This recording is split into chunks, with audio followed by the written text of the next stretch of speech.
ॐ वर्णानामर्थसङ्घानां रसानां छन्दसामपि मङ्गलानां च कर्तारौ वन्दे वाणी विनायकौ।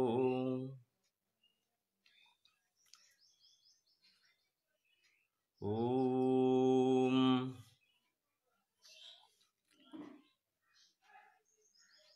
सांख्य दर्शन की भूमिका के रूप में कल इसका प्रथम भाग प्रस्तुत किया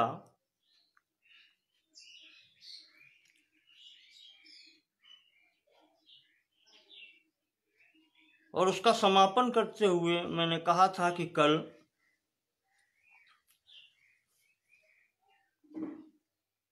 इसके स्वरूप पर विचार किया जाएगा। सांख्य दर्शन है क्या?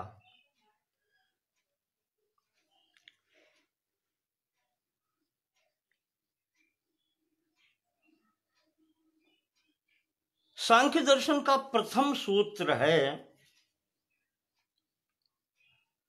अथ त्रिविध दुखात्यंत निवृत्तिरत्यंत पुरुषार्था।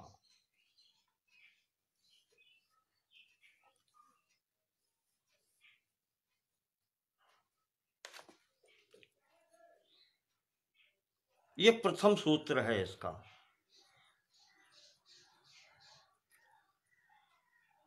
तात्पर्य ये है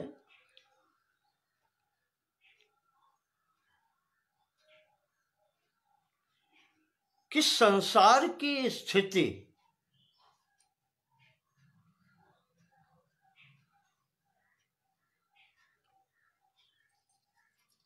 दुखमय ही दिखाई पड़ती है। जिधर भी दृष्टि डालते हैं उधर दुख ही दुख दिखलाई पड़ता है।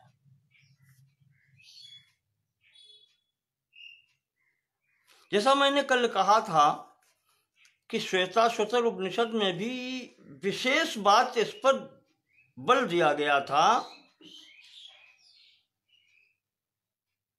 कि केन अधिष्ठिता वयम सुखेतरेषु वर्तामहे।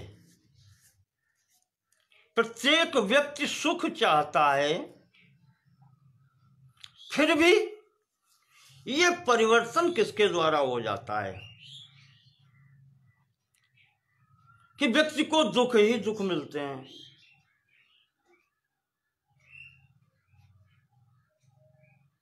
उसी क्रम में ये सूत्र है, प्रथम सूत्र, जो कहता ये है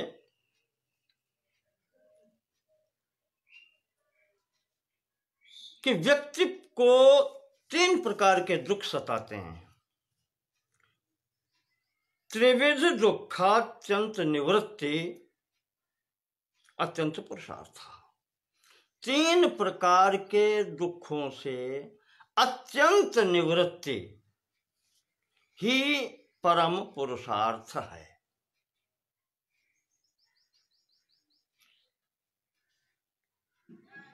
अत्यंत निवृत्ति का मतलब है कि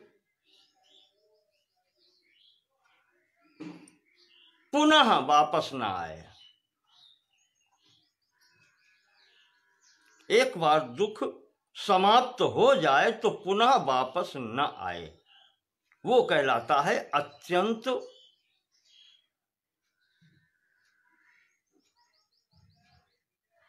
निवृत्ति। अत्यंत निवृत्ति वो कहलाती है। तो तीन प्रकार के जो दुख बताए गए हैं उनमें से पहला है आध्यात्मिक, दूसरा है आधिदैविक और तीसरा है आधि भौतिक। तीन प्रकार के दुख ही सृष्टि में जीव को प्राप्त होते हैं, प्राणी को प्राप्त होते हैं।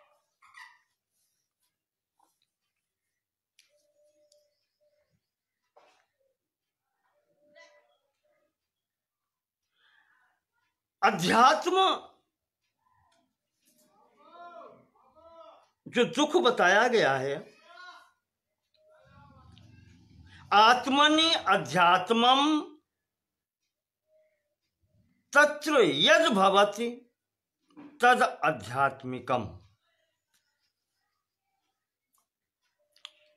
अंदर जो महसूस होता है वो आध्यात्मिकम। अब आध्यात्मिक शारीरम मानसम चेति द्विविधा, ये दो प्रकार का होता है। आध्यात्मिक दुख जो है, एक तो शारीरिक और एक मानसिक। शारीरिक को कहते हैं व्याधि और मानसिक को कहते हैं आधि।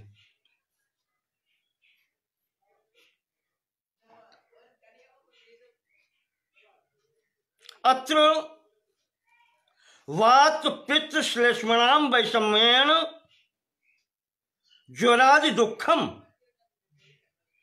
तच्छरीरे भवति इति शारीरम।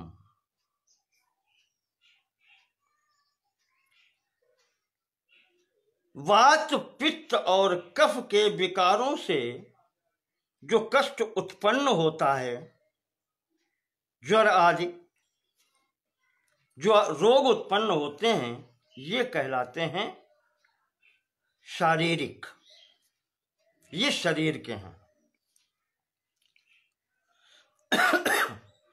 और दूसरी तरफ यत् काम क्रोध शोकादि भी मनस दुखम तन मानसम। काम क्रोध शोकादि ये जितने भी हैं, ये मानसिक दुख कहे जाते हैं।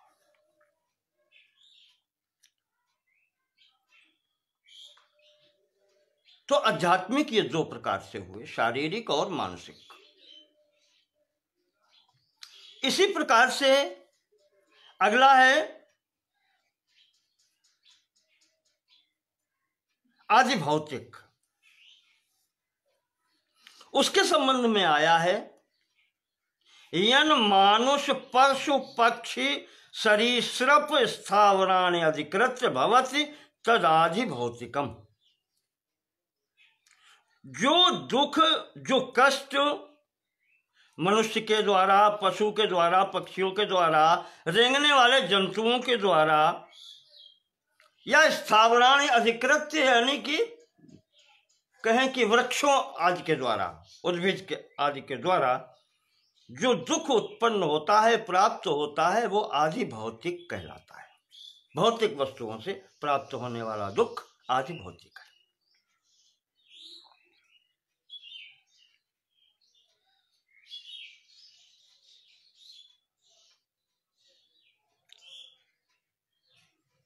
और जो अंतिम है आदि दैविक,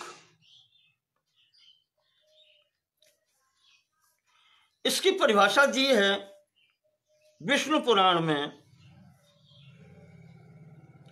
शीत वातोष्ण वर्षांबु वैद्युतादि समुद्भवः तापो द्विजवर श्रेष्ठ कथ्यते चादि दैविकः। जिसमें भौतिक प्राणियों और वस्तुओं का कोई हाथ न हो,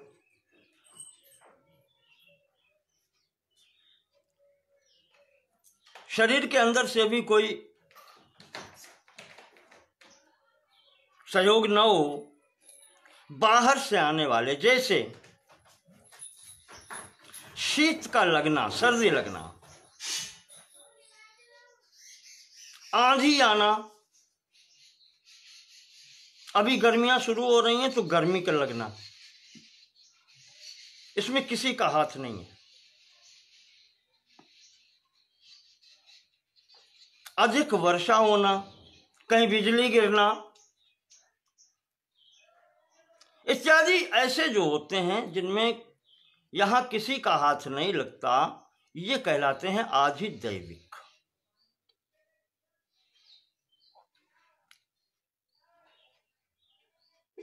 ये 3 प्रकार के कष्ट बताए गए हैं और इन 3 प्रकार के कष्टों से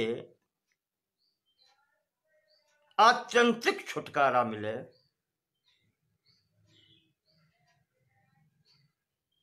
यह भारतीय दर्शन के हर क्षेत्र में विचार किया गया है। प्रथम यही है कि कष्टों से निवृत्ति हो।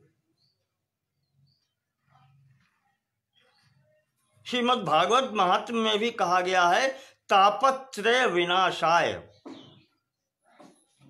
वहां भी तीनों तापों से छुटकारे की बात कही गई है।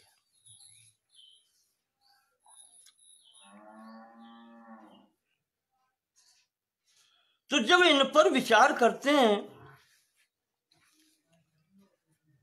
कि त्रिविध दुखात्यंत निवृत्ति अत्यंत पुरुषार्थ, इनसे छुटकारा पाना ही ये परम पुरुषार्थ है, तो ये विचार करते समय कुछ स्थितियां या कुछ विचार आते हैं।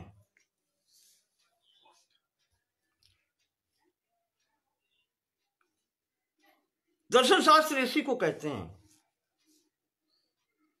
विचार करना, विचार करके उनके लिए उपाय खोज करना।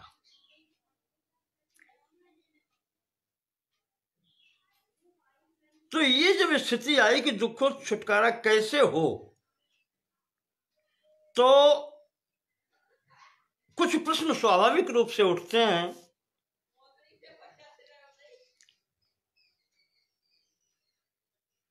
कि संसार में, इस सृष्टि में दुख है या नहीं है। दुख की स्थिति पर दुख है या नहीं।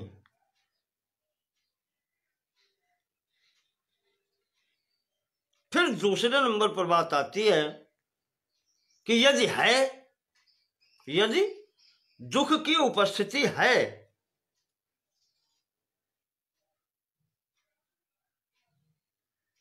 तो इससे छूटने की इच्छा है कि नहीं।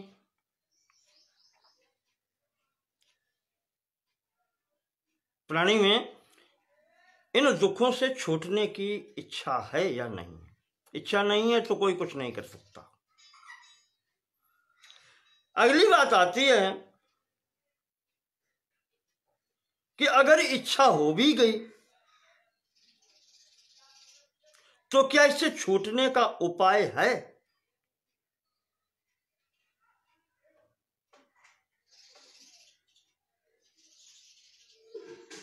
दुखों का निवारण संभव है क्या।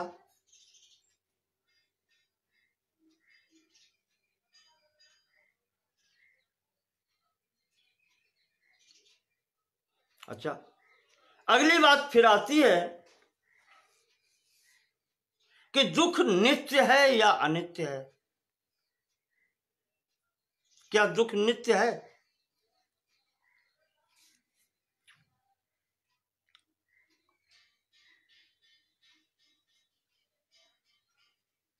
और फिर आता है कि जो हम उपाय भी अगर कोई बताता है या हम सोचते हैं तो उपाय सरल है, सुगम है, हम समझ सकते हैं या हम कर सकते हैं। ऐसा उपाय, कोई ऐसा उपाय बता दे जो हम कर ही नहीं सकते तो उससे लाभ क्या है। तो कहा इससे छूटने का जो उपाय है क्या वो सरल है, सुगम है, निकला जा सकता है। और फिर अंतिम बात यहां पर विचार ये आता है कि आखिर ये दुख होता किसको है। आखिर ये दुख होता किसको है।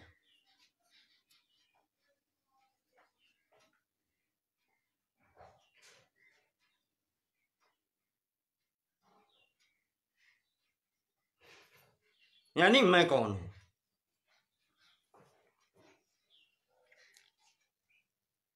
तो इस प्रकार से महात्माओं ने बताया है, दर्शन शास्त्रियों ने, ये 6 प्रश्न उठाए हैं।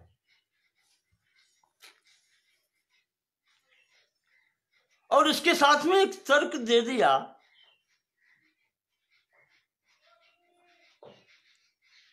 कि यद्य आत्मा मलिनो स्वच्छो विकारी स्यात् स्वभावतः न ही तस्य भवेन मुक्ति ही जन्मांतर शतैरपि। एक ये सहारा दे दिया, कहा कि आत्मा यदि स्वभाव से ही मलिन होती, अस्वच्छ होती, विकारी होती, तो आप सैकड़ों जन्मों तक कोशिश कर लेते, ये विकार रहित नहीं हो सकती थी। अगर स्वभाव से होती तो आत्मा,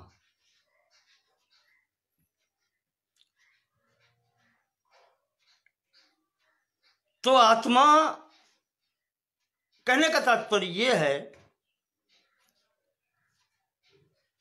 कि हमारे यहां आत्मा को माना गया है निर्मल शुद्ध बुद्ध चैतन्य अविकारी।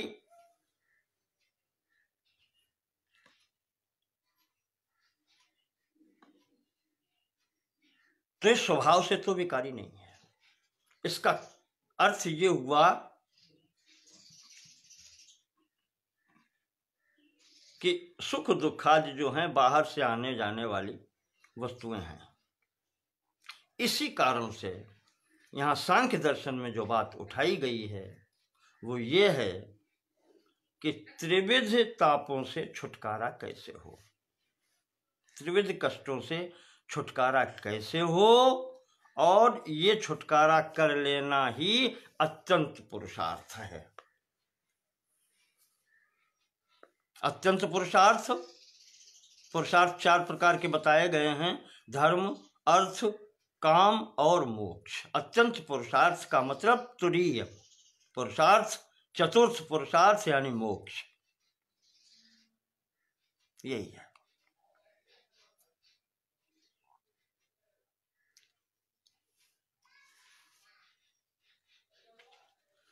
तो यहां जैसे किसी भी क्षेत्र में जाएं, चाहे वो आस्तिक दर्शन हो चाहे नास्तिक दर्शन हो, लक्ष्य सबका वही है कि कष्टों से छुटकारा कैसे हो, दुख न देखना पड़े।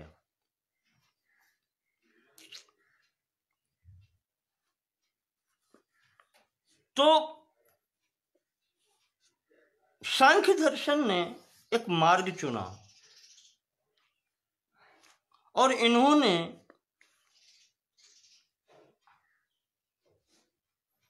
सर्वप्रथम, मैंने कहा था, जो स्वीकार किए तत्व कह लें उनको, प्रकृति और पुरुष। इदम, जो कुछ भी हम अनुभव कर रहे हैं, देख रहे हैं, और अहम,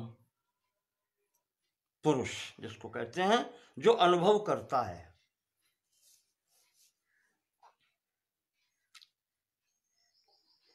इस कारण से इस दर्शन को द्वैतवादी कहा जाता है। ये दर्शन द्वैतवादी कहा जाता है क्योंकि इसमें 2 मूल पदार्थों को माना गया है, और इसके बाद में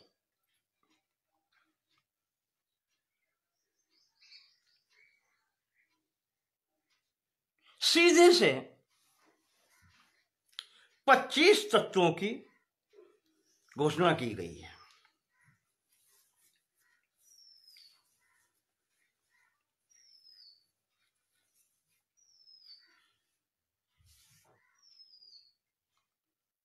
इन 25 तत्वों में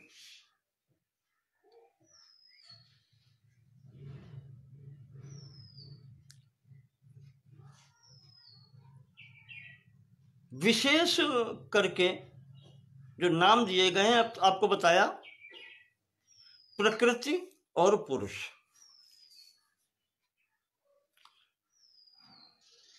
प्रकृति दो रूपों में इसमें आई है। एक कहलाती है मूल प्रकृति या प्रधान,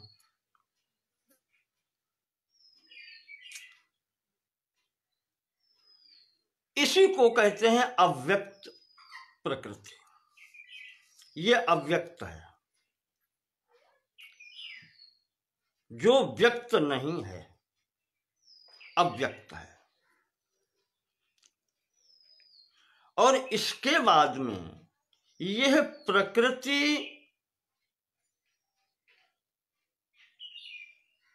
उस पुरुष के संसर्ग के कारण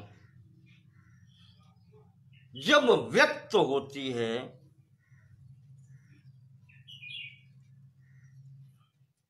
तो दो प्रकार के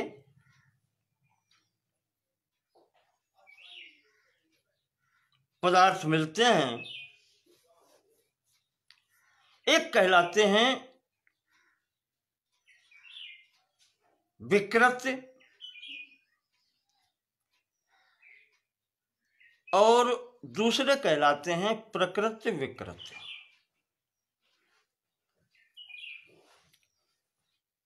अब यहां विचार करें प्रकृति क्या है। एक तो मैंने कहा मूल प्रकृति कह दिया, प्रधान कह दिया उसको। इसके विषय में कहा गया है, प्रकृति जो नाम दिया गया है,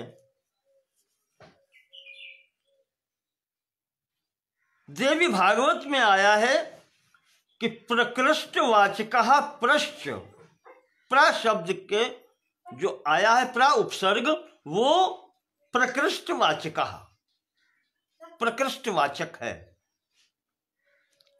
कृतिश्च सृष्टिवाचकः, और कृति शब्द सृष्टि का वाचक है। इस कारण से यह प्रकृति कही जाती है, जो प्रकृष्ट कृति करती है।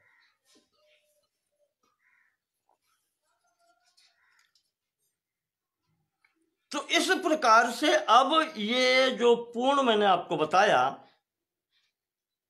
ये चार प्रकार के भेद हो जाते हैं इसके। पहला तो प्रकृति। प्रकृति का एक अर्थ ये भी है कि जो स्वयं किसी से उत्पन्न नहीं होती, पर यह अन्य को उत्पन्न कर सकती है, यह प्रधान है, यही मूल प्रकृति है, जो स्वयं किसी से उत्पन्न नहीं हुई है। सांख्य दर्शन ने दो तत्व ये अनादि माने हैं, प्रकृति और पुरुष। तो मूल प्रकृति वो है जो स्वयं किसी से उत्पन्न नहीं हुई है और यह अन्य को उत्पन्न करती है। इसको हम कह सकते हैं कि मूल कारण, जो सबका हेतु है, संपूर्ण सृष्टि का कारण है, और अन्य सब कुछ इसके कार्य हैं।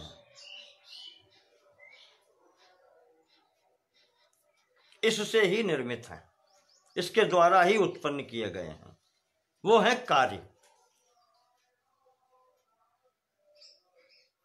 और इस मूल प्रकृति का कोई कारण नहीं है, ये स्वयंभू है। दूसरी श्रेणी में वो आते हैं जो प्रकृति विकृति कहे जाते हैं, जिसमें दोनों गुण होते हैं। स्वयं भी किसी अन्य से उत्पन्न हुए हैं और उनमें स्वयं में भी ऐसी क्षमता है जो आगे कुछ और उत्पन्न कर सकते हैं या करते हैं।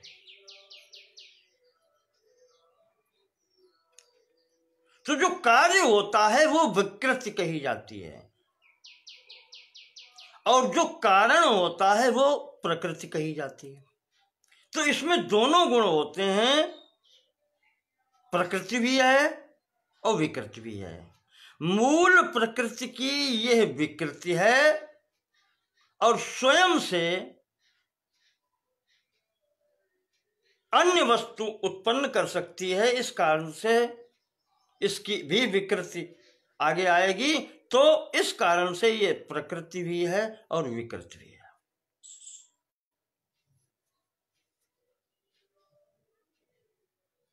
प्रकृति विकृतयः सप्त इसमें आया है। मूल प्रकृति से, मूल कारण से, आदि कारण से जो उत्पन्न होती हैं वो 7 प्रकृतियां अन्य हैं।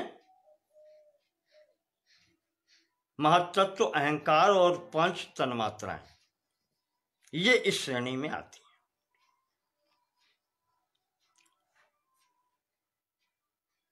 तो मूल प्रकृति केवल प्रकृति है।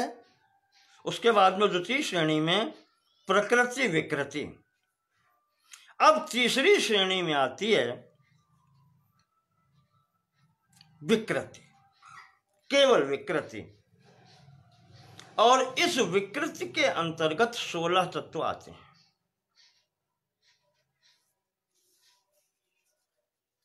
अर्थात वो आगे कुछ और उत्पन्न नहीं करते, बस ये 16 तत्व इस प्रकृति विकृति जो कही गई हैं इन 7 से उत्पन्न होते हैं। उनमें से 16 कौन सी हैं? मन सहित 11 इंद्रियां, यानी एक मन और 10 इंद्रियां,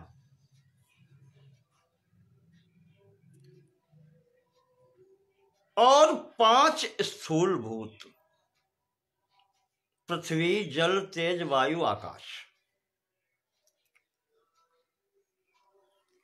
ये विकृतियां हैं, 16 पदार्थ ये कहे गए हैं। तो इस प्रकार से 16 ये विकृतियां, 7 प्रकृति विकृतियां, 23 हुए, और 24वीं मूल प्रकृति। ये प्रकृति से संबंधित हो गए 24। 25वां जो है तत्व, वो न प्रकृति न विकृति है। वो न तो प्रकृति है और न विकृति है। वो सर्वतंत्र स्वतंत्र है।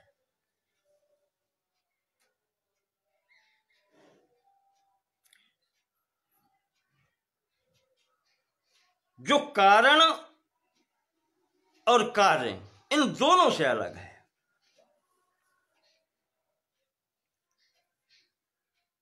जिसको यहां पर ज्ञान से संबोधित किया गया है, ज्ञान से प्रस्तुत किया गया है। तो इन 4 श्रेणियों में अब आपके समझ में आएगा कि मूल प्रकृति ही अविकृति ही महदाद्या प्रकृति विकृत्या सप्त। मूल प्रकृति जो है उससे वो अविकृति है, वो किसी का विकार नहीं है। मूल प्रकृति ही अविकृति ही, वो किसी का विकार नहीं है, वो मूल प्रकृति है। और उससे जो महत् आदि उत्पन्न होते हैं वो प्रकृति विकृति कहे जाते हैं। सप्त मैंने आप पता है 7। महत् से अहंकार, और अहंकार से सूक्ष्म भूत भी इनको कहते हैं, और तन्मात्रा भी इन्हीं को कहते हैं। शब्द स्पर्श रूप रस गंध।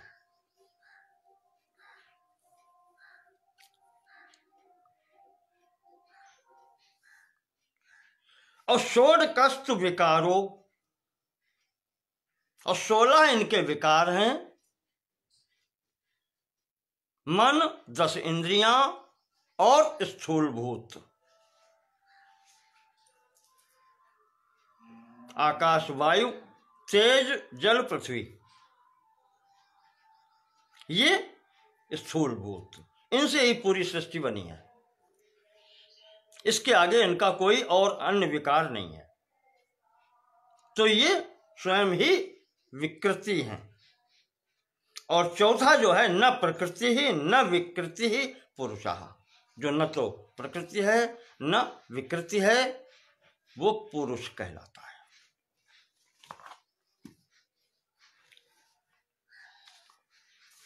इस प्रकार से सांख्य के ये 25 तत्वों का विधान किया गया है यहां पर।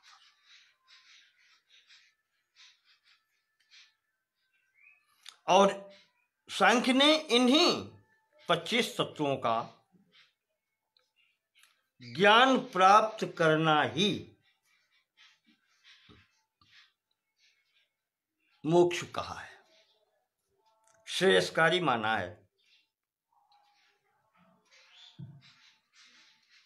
व्यक्ताव्यक्तज्ञ विज्ञानात्, व्यक्त अव्यक्त और ज्ञ के विज्ञान से ही संपूर्ण कार्य सिद्ध हो जाते हैं।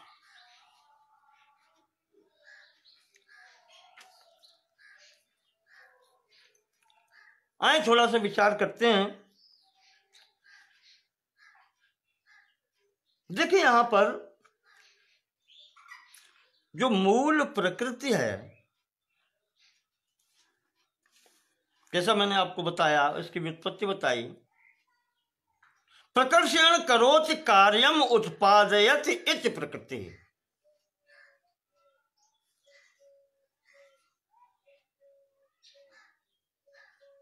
अर्थात जो महत्वपूर्ण कार्य हैं उनके उत्पादन करने वाली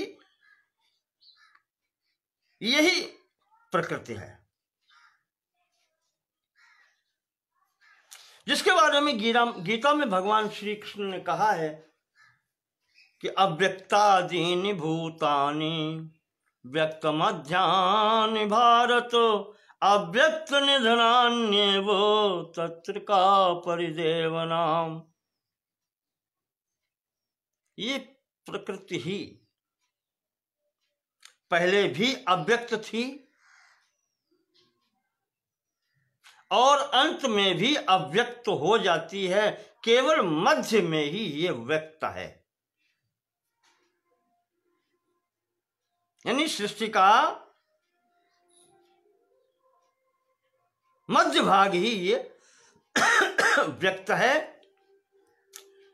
इससे अव्यक्त से व्यक्त होने में इसको सृष्टि कहते हैं, और व्यक्त से अव्यक्त की ओर जाने में इसको ही प्रलय कहते हैं या लय कहते हैं।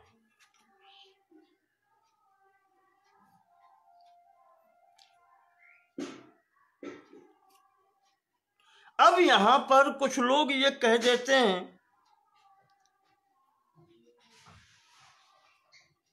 कि अव्यक्त का मतलब क्या हुआ?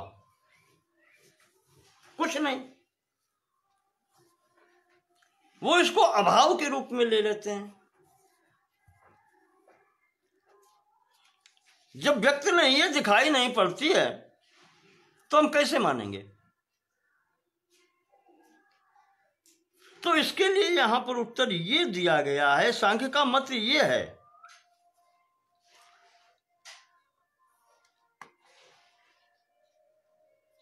कि बहुत सी चीजें ऐसी हैं जो होते हुए भी नहीं दिखलाई पड़ती। बहुत सी वस्तुएं ऐसी हैं कि जो होते हुए भी नहीं दिखलाई पड़ती।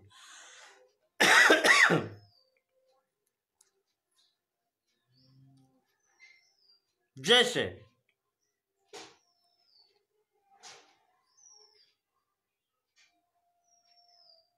आंख का काजल, आंख में लगा हुआ काजल, क्या वही आंख स्वयं में लगा हुआ काजल देख सकती है?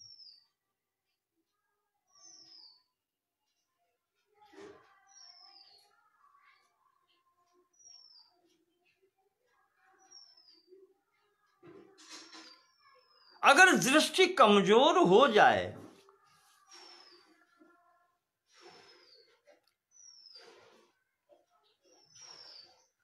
तो पास में रखी हुई वस्तु नहीं दिखलाई पड़ती। मुझे आप ले लीजिए, चश्मा उतार दें इस तरीके से तो अब मैं पुस्तक नहीं पढ़ सकता। तो क्या पुस्तक में कुछ लिखा नहीं है?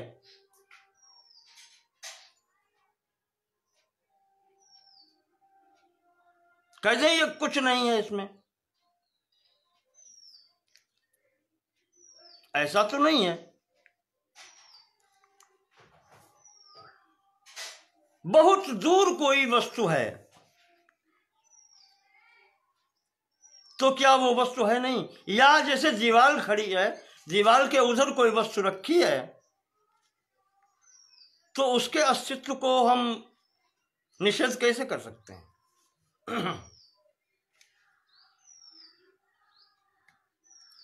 तो कहा कि यहां पर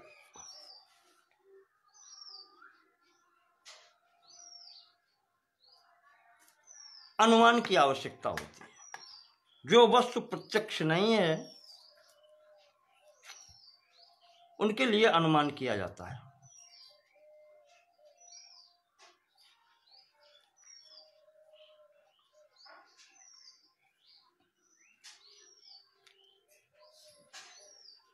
अब यहां पर एक बात आती है,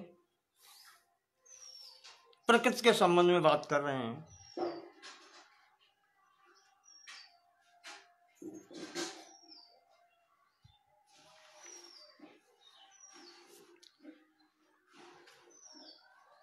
ये कहते हैं कि कारण, अब अनुमान जब लगाएंगे तो कैसे लगाएंगे? कोई वस्तु दिखलाई पड़ रही है, ये कहां से आई उसके लिए अनुमान लगाएंगे।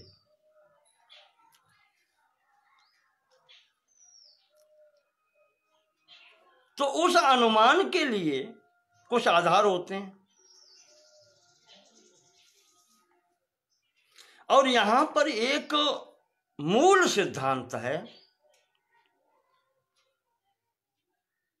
जिसको सत्य कार्यवाद कहते हैं।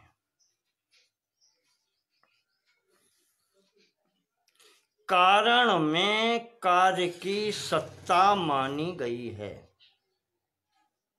अगर सत्ता न होती कारण में कार्य की तो कार्य आता कहां से?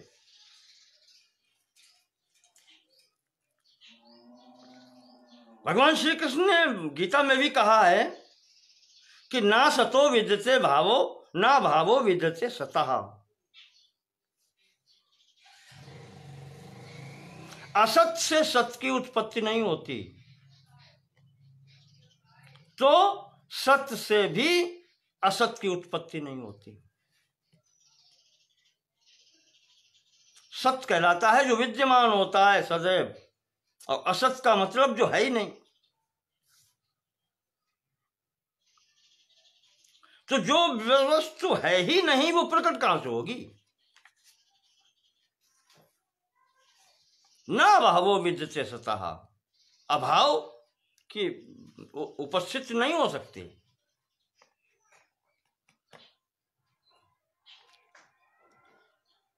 जैसे देखें आप, बरगद का बीज कितना छोटा होता है, बहुत छोटा होता है, बहुत महीन होता है, और उसमें अगर उसका कार्य वो बरगद रूपी वृक्ष अगर नहीं है तो ये कैसे आएगा?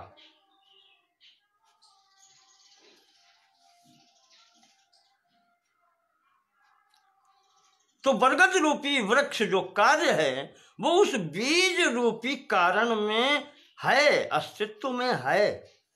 ये सत्य कार्यवाद कहलाता है। कारण में कार्य की सत्ता होती है। जो विपरीत, वैसे ये सिद्ध करता है कि जो भी कार्य होता है उसमें कारण के गुण स्वतः ही आते हैं। कार्य में कारण के गुण विद्यमान रहते हैं।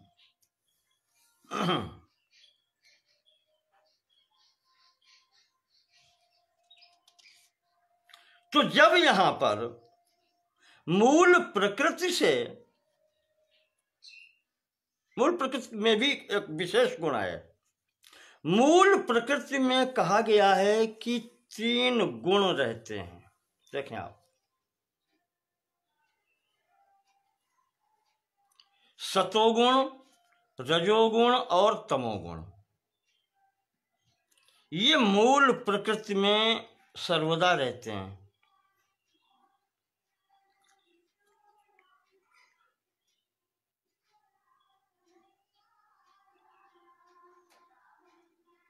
कहीं भी एक गुण अकेला नहीं होता। इनकी विशेष बात यह है कि एक गुण कहीं भी अकेला नहीं होता। जहां कहीं भी होते हैं वो तीनों गुण एक साथ होते हैं। तो यहां पर मूल प्रकृति में ही ये तीनों गुण एक साथ हैं। देवी भागवत के तृतीय स्कंद के 8वें अध्याय में आया है, एकम सत्वम न भवति रजश्चैकम तमस्तथा सदैवाश्रित्य वर्तन्ते गुणा मिथुन धर्मिणः। ये मिथुन धर्मी गुण हैं। तीनों के तीनों जहां भी रहते हैं वो एक साथ ही रहते हैं। सतोगुण, रजोगुण और तमोगुण। रजो विना सत्वम स्याद, रजः सत्वम विना क्वचित, तमो विना न चैवैते वर्तन्ते पुरुषर्षभ। तमस्ताभ्याम विहीनम तु केवलम न कदाचन, सर्वे मिथुन धर्माणो गुणाः कार्यांतरेषु वै अन्योन्य संश्रिताः सर्वे तिष्ठन्ति न वियोजिता। ये स्थिति है इन तीनों गुणों की। जहां भी रहते हैं वो तीनों एक साथ ही रहते हैं। अकेला शुद्ध सतोगुण आपको कहीं नहीं मिलेगा। जो मूल प्रकृति में नहीं है, अव्यक्त प्रकृति में नहीं है, तो व्यक्त में कहां से मिलेगा? शुद्ध सतोगुण या शुद्ध रजोगुण या शुद्ध तमोगुण कहीं भी उपलब्ध नहीं है। मूल प्रकृति में भी ये तीनों के तीनों उपस्थित हैं। तो उस अव्यक्त में जब ये स्थिति है तो वही गुण तीनों अव्यक्त से व्यक्त में भी आएंगे, अर्थात कारण से कार्य में आएंगे।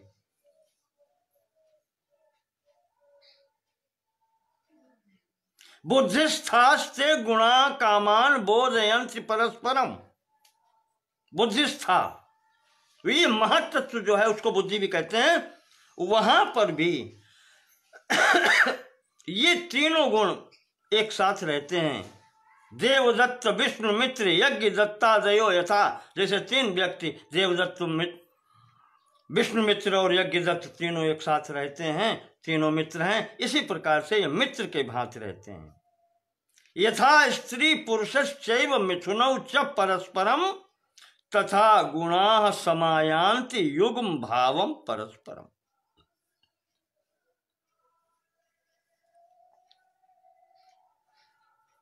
ये स्थिति है इन गुणों की। सदैव ये साथ साथ ही रहते हैं।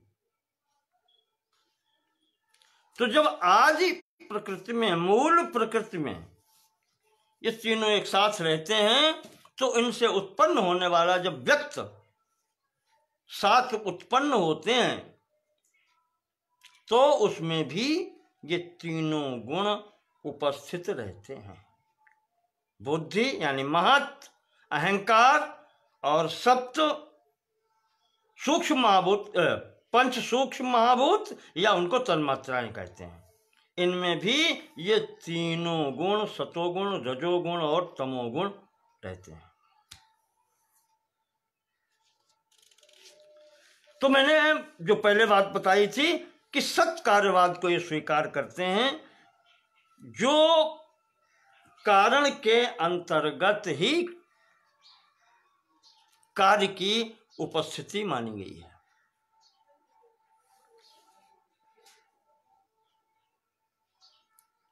प्रकृति को, मूल प्रकृति को, आदि प्रकृति को, प्रधान को गुणों की साम्य अवस्था बताया गया है। तीनों गुण, सतोगुण, रजोगुण और तमोगुण साम्य अवस्था में रहते हैं, बराबर की स्थिति में रहते हैं। और जब तक ये साम्य अवस्था में रहते हैं तब तक अव्यक्त रहते हैं।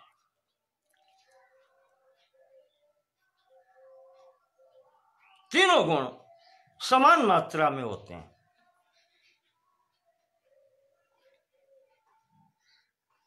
गुण कह देने का मतलब ये नहीं हो जाता, आशय ये नहीं हो जाता कि यह प्रकृति के गुण हैं। ये प्रकृति के गुण नहीं है,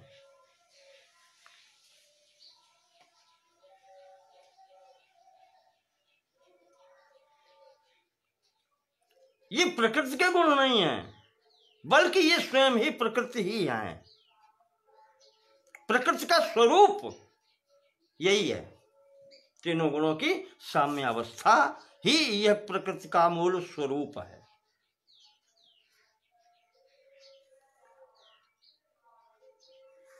सत्वादया न प्रकृति धर्मा किंतु सत्व रजस तमो रूप एव प्रकृति ही।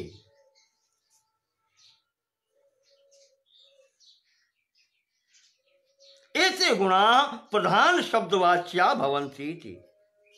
इसी कारण से जहां पर प्रधान शब्द के द्वारा या मूल प्रकृति जो कहे जाते हैं उनका अर्थ ये होता है कि सतोगुण, रजोगुण और तमोगुण की साम्यावस्था,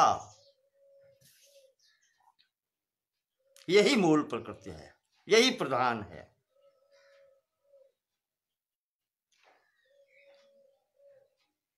और जब इनमें विषमता होती है, वैषम्यावस्था जब प्रारंभ होती है, तभी यह अव्यक्त से व्यक्त होने लगती है और उसी को सृष्टि कहते हैं।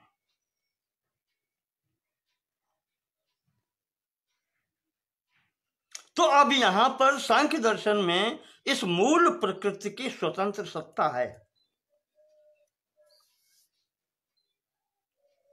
और उधर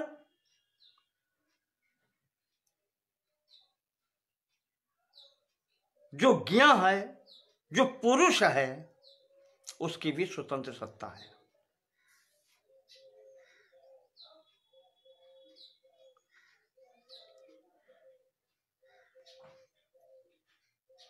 अब इनके अलग अलग गुण हैं।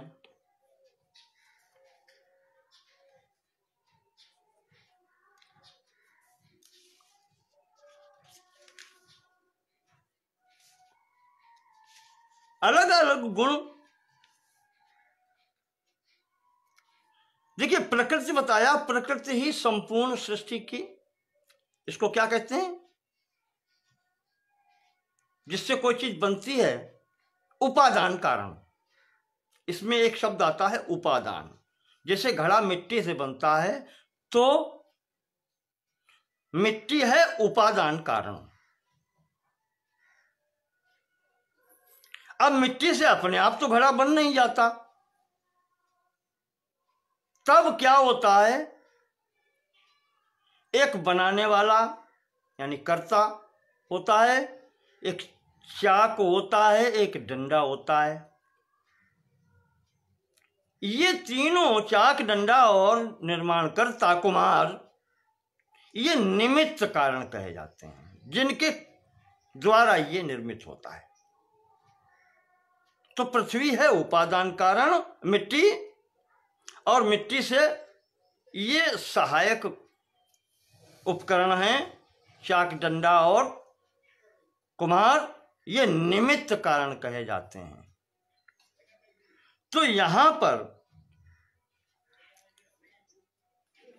ज्ञान जो है या पुरुष जो है वो बिल्कुल इन दोनों से, व्यक्त और अव्यक्त से अलग है, इसकी अलग सत्ता मानी गई है। और इसके कारण ही, इसके पास आने से, जब व्यक्त या अव्यक्त के पास में ये पुरुष, प्रकृति और पुरुष जब दोनों एक साथ होते हैं तो इसमें जो चैतन्यता है पुरुष की चैतन्यता आभासित होने लगती है प्रकृति में, मूल प्रकृति में। बस यही इसमें क्षोभ होना कहलाता है। पुरुष की चैतन्यता के कारण प्रकृति में क्षोभ उत्पन्न होता है, गुणों में विषमता आती है, जो साम्यावस्था है उनमें विषमता आने लगती है, और ये विषमता जब आती है तब वही व्यक्त होने लगती है।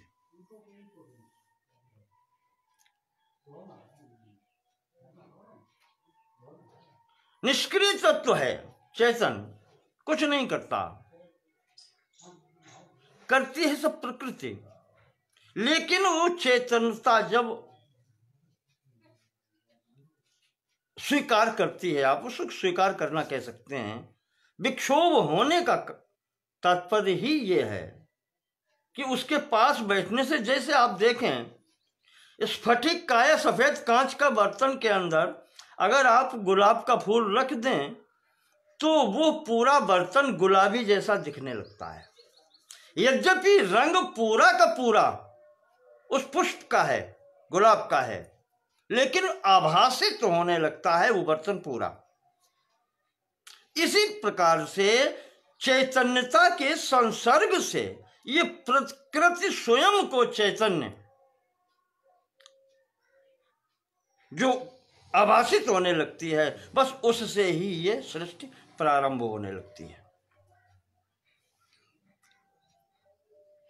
और इसी प्रकार से जब प्रकृति के संसर्ग से चैतन्यता का गुण इधर से आता है ज्ञान स्वरूप से पुरुष के पास से, उसी प्रकार से जो जड़ता का गुण है, जड़ता ही अज्ञान कही जाती है दूसरे रूप में, वो गुण पुरुष में आता है, जिस कारण से वह स्वयं को कर्ता समझ लेता है। और वो कर्ता जब समझ लेता है तब वही भोक्ता हो जाता है, इस संसर्ग के कारण ही। ये सांख्य का सिद्धांत है।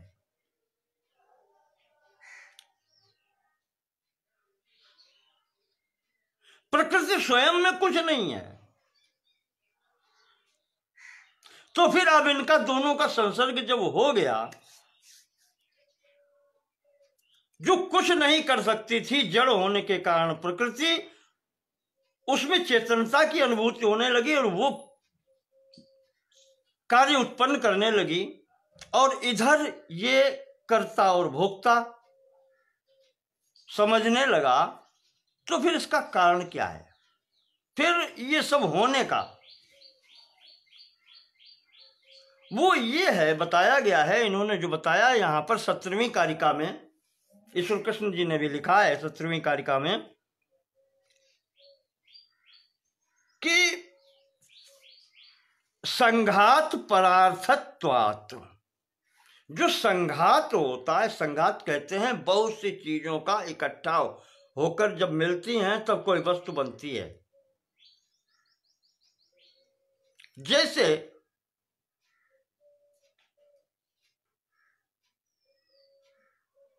कुर्सी है, आपकी बैठने वाली कुर्सी है, लकड़ी उसमें लगती है, उसमें लोहा लगता है, बनाने वाला जब उसको बनाता है तो वो कुर्सी स्वयं के लिए नहीं होती। वो कुर्सी स्वयं का उपयोग क्या करेगी? नहीं, संघात है, लोहा लकड़ी ये सब इकट्ठा होकर के बने हैं, तो ये परार्थत्वात्, ये किसी दूसरे के लिए है। संघात सदैव किसी दूसरे के लिए होता है। वस्तुओं का समूह एकत्र होकर के जब कोई नई वस्तु बनती है तो वो केवल दूसरे के प्रयोग के लिए होती है।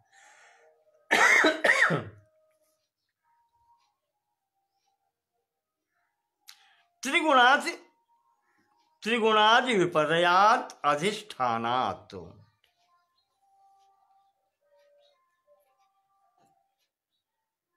तीनों गुणों में विपर्य कब होता है? जब कोई होता है पास में, अन्यथा नहीं होता।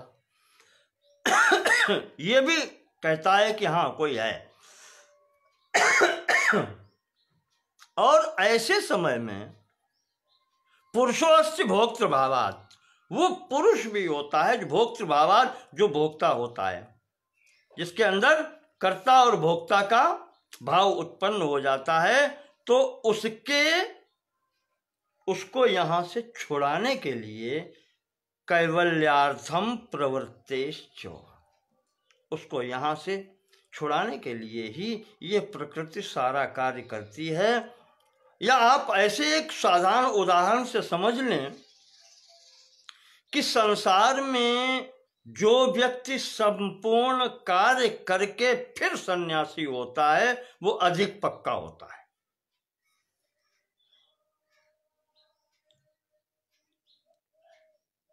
और जिसने संसार नहीं देखा और वो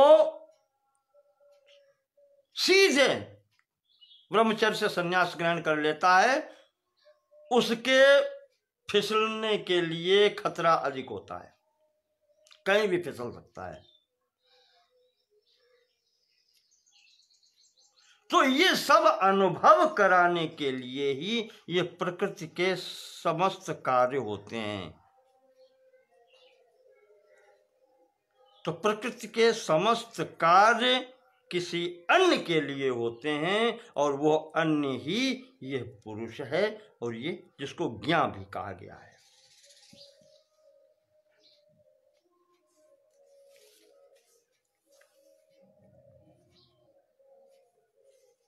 इह लोके भोग्यम दृष्ट्वा भोक्तानुमीयते, ये भी अनुमान से प्राप्त होता है कि भोग्य वस्तु अगर कोई है तो उसका भोक्ता है।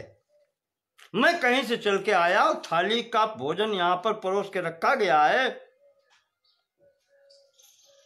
तो इसका अर्थ ये हुआ कि इस भोजन का कोई भोक्ता है जिसके लिए थाली लगाई गई है।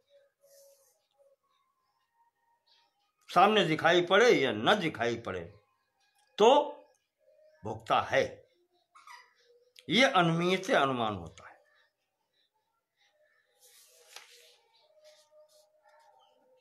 इस प्रकार से यहां पर यह सिद्ध किया गया है कि आत्मा जो है वो शुद्ध चैतन्य है, और यही ज्ञान यानी ज्ञाता के रूप में रहता है, और ये कभी ज्ञान का विषय नहीं हो सकता।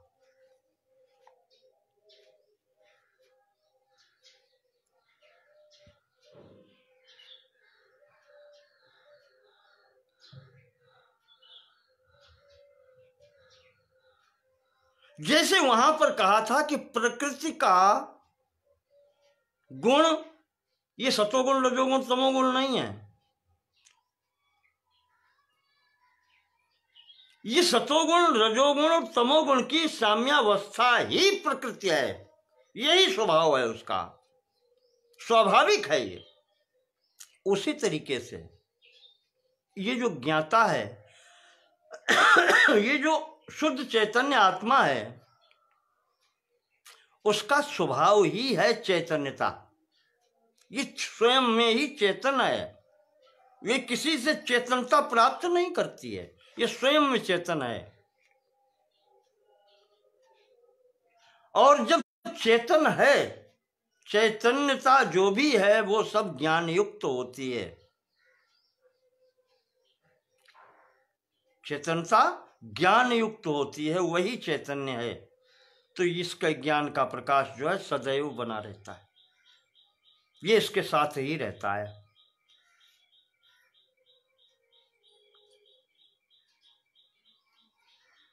अब यहां पर विशेष बात आगे आती है,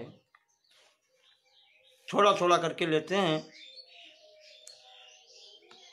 एक समस्या यहां पर जो उठाई गई है, पुरुष बहुत्वम।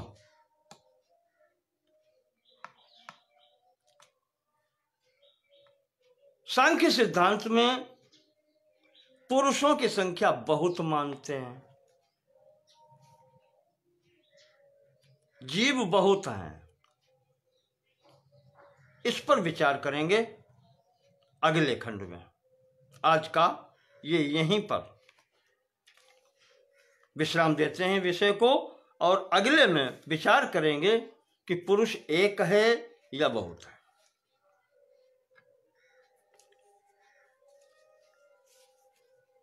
धन्यवाद। उत्साहवर्धन करते रहिएगा।